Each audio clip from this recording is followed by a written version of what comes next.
Hello बच्चों, कैसे हैं आप आशा करती हूँ आप सभी बहुत अच्छे होंगे बच्चों। तो बच्चों, आज आपकी हिंदी व्याकरण की क्लास 8th का चैप्टर नंबर 9 शुरू करते हैं। आपके चैप्टर का नाम है विशेषण। ठीक है, यहाँ आप विशेषण पढ़ेंगे आज हम। ठीक है, चलिए पाठ को शुरू करते हैं।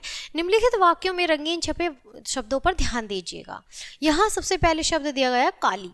तो काली क्या है? गाय सामने खड़ी है। काली गाय सामने खड़ी है। 20 20 क्या है? आदमी रूस गए हैं। 20 आदमी रूस गए हैं। ठीक है, कुछ लोग बाहर आए हैं। ठीक है, यहाँ कुछ लोग। 1 किलो आटा लाओ। तो क्या है कि 1 किलो आटा लाओ। ठीक है, तो आप देखेंगे यहाँ पर कि यहाँ पर दिए गए हैं।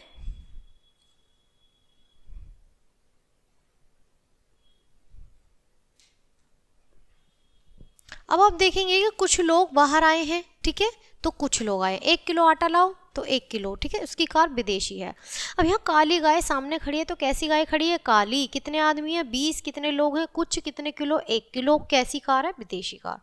अब यहाँ देखेंगे बच्चों, ऊपर दिए गए वाक्यों में काली, 20, कुछ, 1 किलो तथा विदेशी शब्द क्रमशः गाय, आदमी, लोग, आटा तथा कार शब्दों की विशेषता बता रहे हैं। विशेषता बताने वाले ऐसे शब्द विशेषण कहलाते हैं। जो शब्द किसी संज्ञा या सर्वनाम की विशेषता बताते हैं उन्हें हम विशेषण कहते हैं। विशेषण जिस शब्द की विशेषता प्रकट करता है उसे हम विशेष्य कहते हैं। ठीक है, विशेष्य क्या होता है? विशेष्य कोई वस्तु होती है और विशेषण होता है उस वस्तु की जो कलर होता है या फिर उसकी जो विशेषता होती है। ठीक है, अब यहाँ देखेंगे, ध्यानपूर्वक पढ़िए। काली, काली विशेष्य है हमारा गाय और विशेषण है काली। ठीक है, 20 20 क्या है? आदमी, विदेशी क्या है? कार, कुछ क्या है? लोग, 1 किलो क्या है? आटा। अब यहाँ पर देखेंगे विशेषण के भेद। विशेषण के 4 भेद होते हैं बच्चों: गुणवाचक, संख्यावाचक, परिणामवाचक, सर्वनामवाचक। सबसे पहले हम गुणवाचक देखेंगे। जो विशेषण संज्ञा, शब्द, सर्वनाम के गुण, दोष, रंग, आकार तथा दशा आदि का बोध कराते हैं उन्हें हम गुणवाचक विशेषण कहते हैं। जैसे मनीष की पतंग लाल है, श्यामलाल का नौकर लालची है। ठीक है, कुतुब मीनार पुरानी है और ताजमहल का चबूतरा चकोर है। उपयुक्त वाक्यों में लाल, पुरानी, लालची और चकोर तथा शब्द क्रम से पतंग, कुतुब मीनार, नौकर, चबूतरे के रंग, काल, दोष, आकार का बोध करा रहे हैं। ये गुणवाचक विशेषता बता रहे हैं। अब हम गुणवाचक, गुणबोधक, अच्छा, भला, वीर, आधार, दानी, दयालु, ईमानदार, शिष्ट, सत्यवादी, परिश्रमी, ये सब क्या है? गुणबोधक हैं। ठीक है, दोष बोधक कौन से होते हैं? बुरा, कायर, झूठा, दुष्ट, बेईमान, नीच, लोभी, कपटी आदि। ठीक है, रंग बोधक कौन से होते हैं? रंग बोधक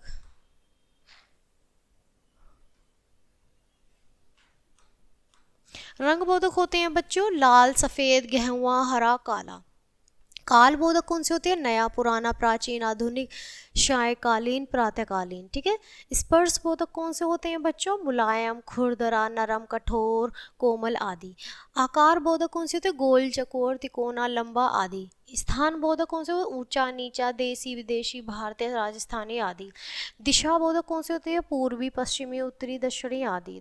दशा बोधक कौन से? मोटा, पतला, दुबला, स्वस्थ, अस्वस्थ, सूखा, गीला आदि। ठीक है, दिशा और दशा दोनों में बच्चों थोड़ा सा फर्क है। ठीक है, दिशा हमारी पूर्व पश्चिम होती है और दशा हमारी मोटा पतला होती है। ठीक है, चलिए संख्यावाचक विशेषण देखेंगे। वे विशेषण शब्द जो किसी संख्या अथवा सर्वनाम की संख्या का बोध कराते हैं संख्यावाचक विशेषण कहलाते हैं।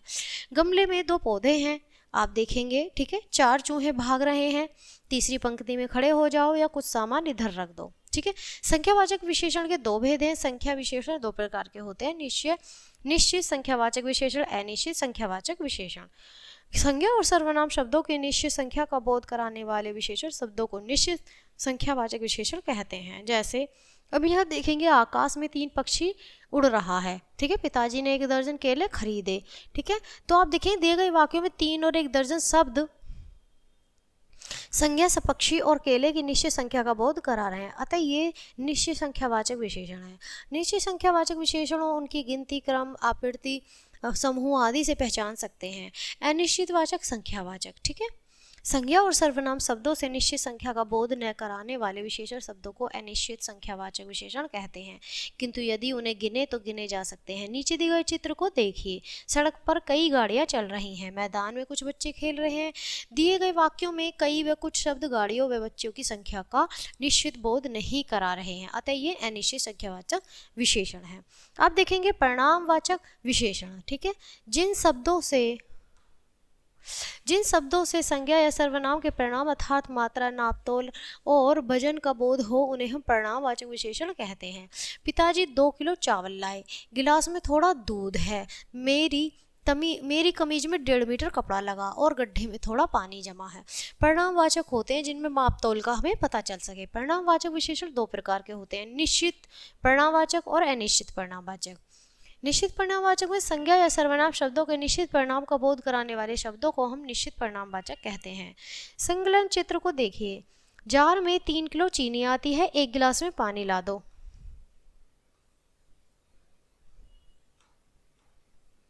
दिए गए वाक्यों में 3 किलो तथा 1 गिलास शब्द चीनी और पानी के निश्चित परिणाम का बोध करा रहे हैं, अतः ये निश्चित परिणामवाचक विशेषण है। अनिश्चित परिणामवाचक संज्ञा या सर्वनाम शब्दों के निश्चित परिणाम का बोध न कराने वाले शब्दों को अनिश्चित परिणामवाचक विशेषण कहते हैं। संकलन चित्र को देखिए।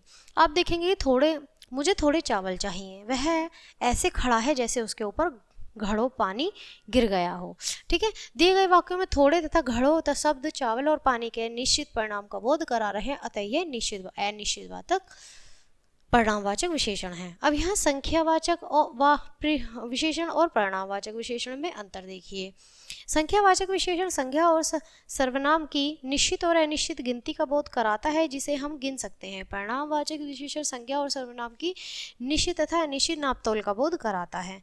यहाँ पर कुछ उदाहरण दिए गए हैं, अच्छे से देखेंगे। मेरे पास 2 टॉफ़ी हैं, निश्चितवाचक संख्या है क्योंकि हमें पता है। मेरे पास कुछ टॉफ़ियाँ हैं, ये कुछ बताया गया तो अनिश्चित संख्यावाचक हो गया। मुझे 1 गिलास पानी दे दो तो निश्चित हो गया, और मुझे थोड़ा दूध दे दो तो थोड़ा, मतलब ना वो 1 गिलास है और ना ही आधा है, ना ही बताया जा रहा है, तो ये क्या हो गया, अनिश्चित परिणामवाचक। सर्वनामिक विशेषण वे सर्वनाम शब्द जो संज्ञा से पहले आकर उसकी विशेषता बताएं सर्वनामी विशेषण कहलाते हैं। जैसे यह पुस्तक राम की है, वह कलम मेरी है, कोई आदमी आ रहा है, मेरा पुत्र कक्षा में प्रथम आया। तो यहाँ देखेंगे कि इस निर्णय बिंदु की सर्वनामी विशेषण को संकेतवाचक विशेषण भी कहते हैं। जो सर्वनामिक है उसे संकेतवाचक विशेषण भी हम कहते हैं। उपयुक्त वाक्यों में यह, वह, कोई, मेरा शब्द सर्वनाम है, पर वे क्रमशः पुस्तक, कमल, आदमी तथा पुत्र की विशेषता बताने के कारण सर्वनामी विशेषण है। अब यहाँ सर्वनामिक विशेषण और सर्वनाम में अंतर देखिए, ठीक है। जो सर्वनाम शब्द संज्ञा से पहले लगाकर उसकी विशेषता बताते हैं सर्वनामिक विशेषण होते हैं, और जो शब्द संज्ञा की जगह प्रयोग होते हैं वे सर्वनाम कहलाते हैं। जैसे वह लड़का पढ़ रहा है, सर्वनामी विशेषण है, वह पढ़ रहा है, सर्वनाम है। अब यहाँ देखेंगे वे लोग खा रहे हैं, सर्वनामी विशेषण है, वे खा रहे हैं, सर्वनाम है। अब बच्चों यहाँ पर देखेंगे प्रीविशेषण, ठीक है। जो शब्द विशेषणों की भी विशेषता बताते हैं उन्हें हम प्रीविशेषण कहते हैं। जैसे आज बहुत स्वादिष्ट खाना बना है, तो प्रीविशेषण है बहुत और स्वादिष्ट है विशेषण, ठीक है। आगे देखेंगे विशेषण शब्दों की रचना। विशेषण शब्दों की रचना के मुख्य 4 रूप होते हैं। संज्ञा शब्द, ठीक है, संज्ञा शब्दों से, सर्वनाम शब्दों से, क्रिया शब्दों से और अव्यय शब्दों से। संज्ञा से विशेषण बनाना, अब यहाँ पर दिए गए हैं तालिका। संज्ञा से हम विशेषण किस प्रकार से बना सकते हैं, ठीक है, अच्छे से देखेंगे। सबसे पहले हम यहाँ देखेंगे धर्म, ठीक है। धर्म, पहाड़, पर्वत, समाज, भारत, सप्ताह, मास, वर्ष, ग्राम, धन, गुण, घर, शहर, ये क्या है, संज्ञा है।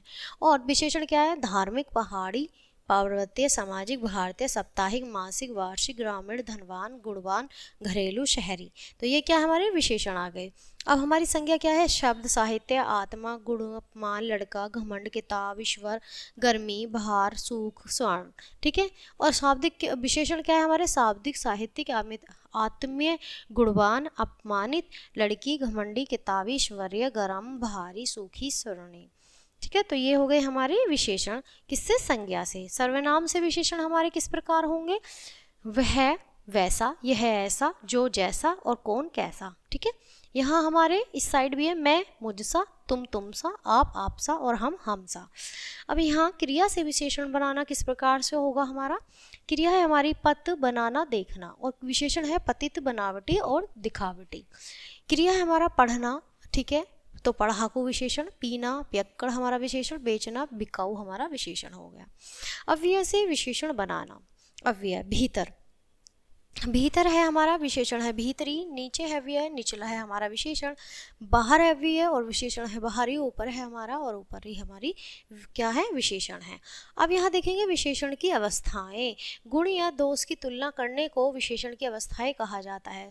तुलनात्मक दृष्टि से विशेषण की 3 अवस्थाएं होती है, मूल अवस्था, उत्तरावस्था और उत्तमावस्था।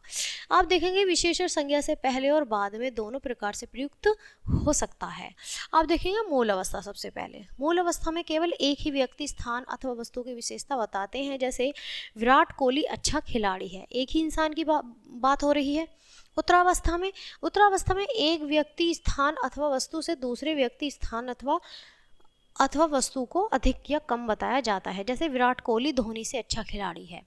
इस प्रकार से उत्तमावस्था में है, उत्तमावस्था में सभी की तुलना से में सबसे अधिक या कम बताया जाता है, जैसे विराट कोहली सबसे अच्छा खिलाड़ी है और खिलाड़ियों के मुकाबले। अब यहाँ देखेंगे विशेषण की अवस्थाओं का रूप। सबसे पहले मूल अवस्था देखेंगे मधुर, ठीक है, उत्तरावस्था मधुरतर और उत्तमा मधुरतम। निम्न है बच्चों हमारा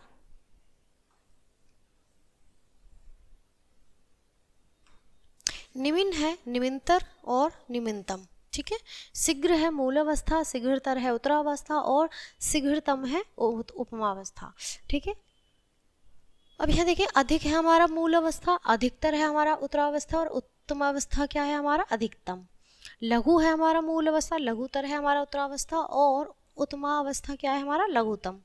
उच्च है हमारा मूल अवस्था, उच्चतर है हमारा उत्तरावस्था और उच्चतम है हमारा उत्तमावस्था। अब यहाँ मुख्य बिंदु देखेंगे। अब तक पाठ में क्या पढ़ा? संज्ञा और सर्वनाम की विशेषता बताने वाले शब्दों को हम विशेषण कहते हैं।